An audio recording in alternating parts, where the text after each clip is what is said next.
Welcome to the deep dive. Okay, so today we're reaching the end of, well, a really significant exploration. The culmination. Yeah. You've shared some amazing sources guiding us through the final deep wisdom of the Bhagavad Gita. It's been quite the journey. It really has. Think of this as like the final chapter, distilling the most essential stuff. I mean, we're talking about a huge work here. 18 chapters. 700 verses. 700 verses, yeah. And it all kind of points to this one timeless truth. Right. And the Gita, it's not just some ancient chat between Krishna and Arjuna. No, it feels much more immediate than that. Exactly. It's really a dialogue happening inside all of us, you could say.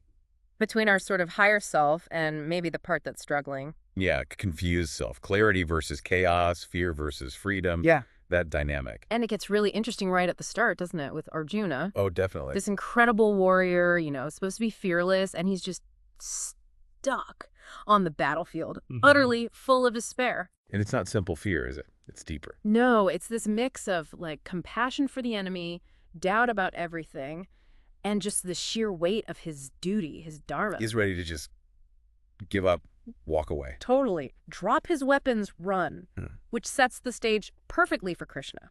It does. And Krishna's approach is just fascinating. He doesn't lay down the law, tell him what to do. Right. It's not a command performance. Not at all. His whole goal seems to be waking Arjuna up to who he really is, fundamentally. So reminding him, look, you're not just this body that feels pain or this mind that's confused right now. You're the eternal soul. That's such a powerful shift in identity. It is. It doesn't deny the human part, but it grounds you in something deeper, something unchanging. And then there's the action part. Yes. Act with wisdom, but detach from the results. That's crucial. Meaning, put your all into it, but don't get hung up on whether you win or lose. Precisely. Pour everything into the action itself, the right action, without being emotionally chained to the outcome. It lets you act consistently, clearly. Regardless of what happens next. Exactly. And then serve with love, surrender with faith, and be fearless in truth. It's a whole orientation. That really drives home that central idea, doesn't it? The metaphor of life as a battlefield. But the twist is, the real battle isn't out there. No. It's always within. Always within. And Krishna goes right there. He addresses these, universal internal struggles, Right. Like what specifically? Like the fight between what you want to do, desire, and what you know you should do, duty. We all feel that pull. Oh, yeah. Daily. Right. Or the clash between our ego, that small self, and our deeper essence. Between getting caught in illusion and seeing things clearly, finding insight. It's amazing how relevant that feels. Thousands of years later, these are our battles. They really are. It's quite striking. That's the enduring power, I think. So when we talk about Krishna's gift to Arjuna, and maybe to us, it wasn't about making the problems disappear, was it? Not at all.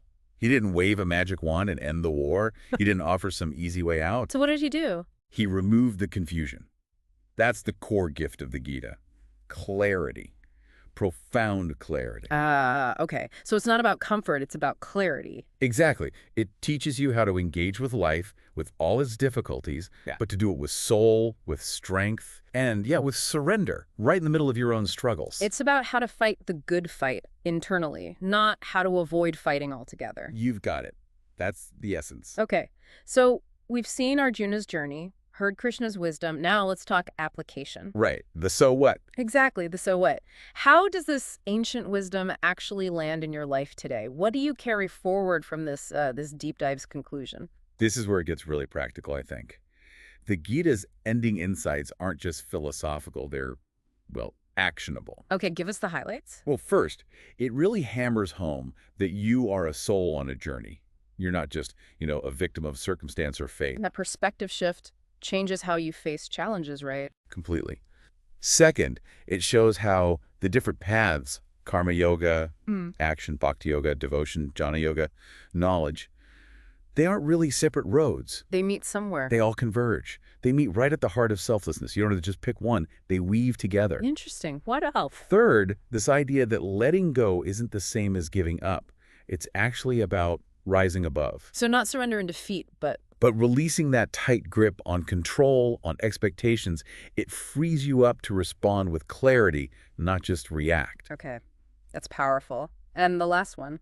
And maybe the most intimate one, God, or the divine isn't some distant figure. It's right there, seated in the cave of your own heart. Making the spiritual journey incredibly personal. And accessible. Always accessible. Right here, right now. Wow.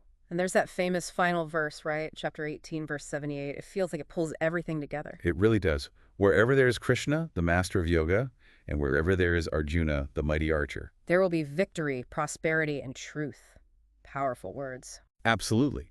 And if you step back, this isn't just about them, about history. It's a kind of blueprint for your resilience, your own success. How so? Decode that for us personally. Well, think of Krishna as representing your own inner guidance. Yeah. Your wisdom, your intuition, that deeper knowing. Okay, the inner compass. Exactly. Wow. And Arjuna. He represents your inner courage, your strength to act, to face things, to stand up for what's right, even when it's hard. So the verse is saying? It's saying keep those two close, your guidance and your courage. Bring them together in your decisions, in your quiet moments, and definitely when you're facing your own battles. And when you do that? When your inner wisdom guides your courageous action, that's when victory, prosperity, truth, they naturally follow.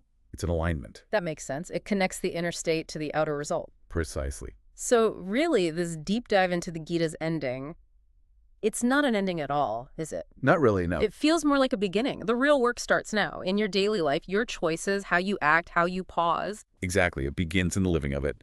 And, inevitably, life will feel like a battlefield again sometimes. That's just how it is. Yeah, those moments will come. But the wisdom of the Gita, it's always there for you, always available. It's like Krishna is still speaking. And Arjuna. Arjuna, that courageous part of you, is still listening or have the potential to listen. Which leaves a really important question for you, the listener, doesn't it? It does. How will you tune in?